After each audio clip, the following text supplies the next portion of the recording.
हमारा पहला chapter basics of English.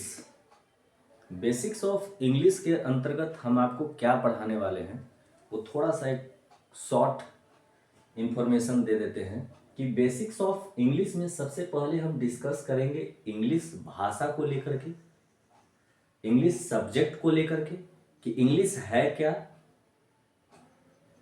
और कितना जरूरी है ये हमारे लिए सीखना। दूसरा है अल्फाबेट्स, तीसरा है वर्ड्स, चौथा है क्लासिफिकेशन ऑफ सेंटेंस, पांचवा है पार्ट्स ऑफ स्पीच। तो इंग्लिश के बारे में डिस्कशन करेंगे, अल्फाबेट्स के बारे में डिस्कशन करेंगे, वर्ड्स के बारे में डिस्कशन करेंगे, classification of sentence. Classification of sentence कहने का मतलब हुआ कि सेंटेंस को हम कितने वर्गों में बांट करके पढ़ते हैं, कौन कौन से सेंटेंसेज होते हैं, कितने टाइप्स के सेंटेंस होते हैं। मैंने सभी टाइप्स के सेंटेंस को एक जगह लिखने का कोशिश किया है। पहला क्लासिफिकेशन में सेंटेंस को 4 तरह से वर्गीकरण करके पढ़ते हैं। पहले क्लासिफिकेशन में सेंटेंस को 5 भागों में बांटा गया, जिसमें पहला है declarative sentence, interrogative sentence, imperative sentence, optative sentence, exclamatory sentence. दूसरे क्लासिफिकेशन में सेंटेंस को 2 भागों में बांटा गया है। तो ये दूसरा जो वर्गीकरण है वो कहीं और से नहीं आया है, ये पहले वाला से ही जो है उसी का निचोड़ है, जिसमें आपका असर्टिव सेंटेंस होता है और इंट्रोगेटिव सेंटेंस होता है।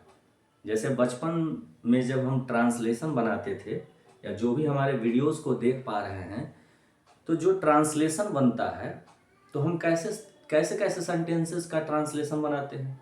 वहाँ पर हम लोग जनरली 4 तरह के सेंटेंसेस का ट्रांसलेशन बनाते थे, जिसमें असर्टिव सेंटेंस होता था, है ना। असर्टिव सेंटेंस में ही अब देखिए, ये जो असर्टिव सेंटेंस है, पहला वाला वर्गीकरण का डिक्लेरेटिव सेंटेंस का ही दूसरा नाम है असर्टिव सेंटेंस। और असर्टिव सेंटेंस 2 प्रकार के होते हैं, अफर्मेटिव सेंटेंस और निगेटिव सेंटेंस।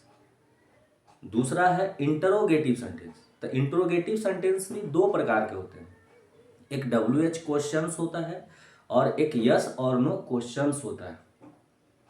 वहां पे सारा कॉन्सेप्ट हिंदी और इंग्लिश विथ एग्जाम्पल्स हम आपको एक्सप्लेन करेंगे। तीसरा क्लासिफिकेशन में सेंटेंस को जो है 2 वर्गों में बांटा गया है।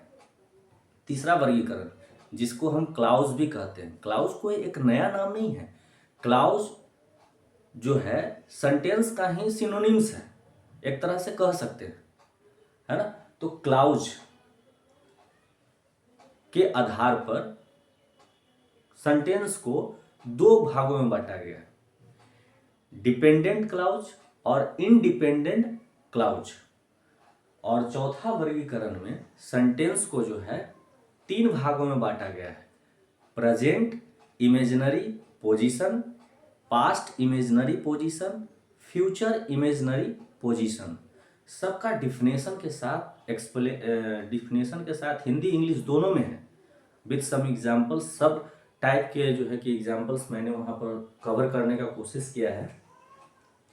तो वहाँ पे बेसिक्स ऑफ इंग्लिश में हम आपको इस टाइप के टॉपिक्स का जो है कि एक्सप्लेन करेंगे।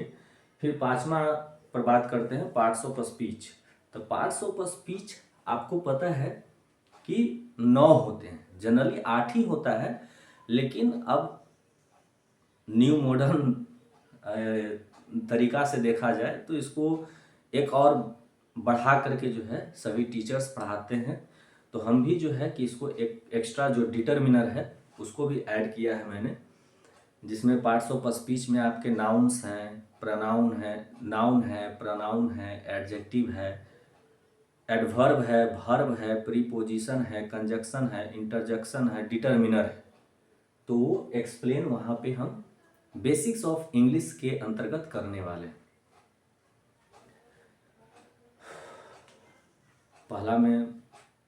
पहला वीडियो में जो है कि इतना एक्सप्लेन करेंगे।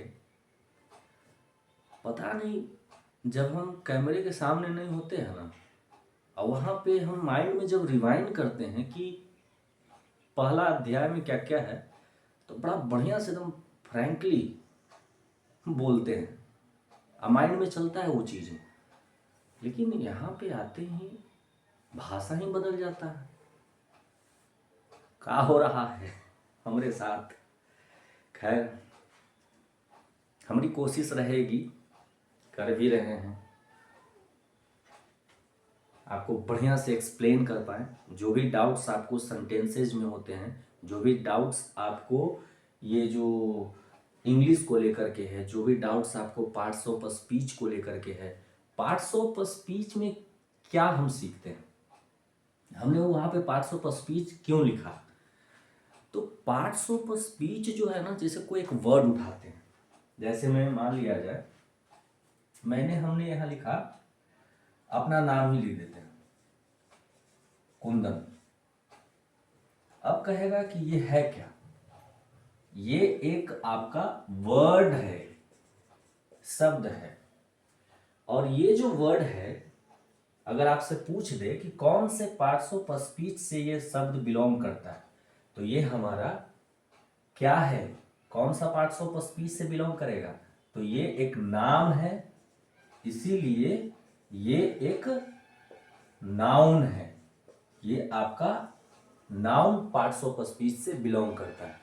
कोई भी शब्द, जैसे मान लिया जाए कि हमने उठा लिया टीच, जैसे अभी हम टीच करने का काम कर रहे हैं, जैसे हम एक्सप्लेन करने का काम कर रहे हैं, है ना? तो ये सब क्या है? जैसे मान लिया जाए कि ये टीच है, ये जो टीच शब्द है कौन से पार्ट्स ऑफ स्पीच से बिलोंग करते हैं? जितने भी ग्रामर का चैप्टर्स है ना, पार्ट्स ऑफ स्पीच के अंतर्गत जो आता है नोवो, वो सिर्फ और सिर्फ एक आपका शब्द का नॉलेज देता है। पार्ट्स ऑफ स्पीच का मतलब क्या हुआ? स्पीच मतलब क्या हुआ? सेंटेंस। उस सेंटेंस में कौन कौन से जो पार्ट्स हैं वो कौन से चैप्टर से बिलोंग करते हैं, वो पार्ट्स ऑफ स्पीच के अंतर्गत हम लोग देखेंगे। वहां पे पहला अध्याय में इतना ही है जो हम आपको फर्स्ट चैप्टर के अंतर्गत आपको हम with definition in Hindi and English और एग्जाम्पल्स के साथ हम आपको एक्सप्लेन करेंगे।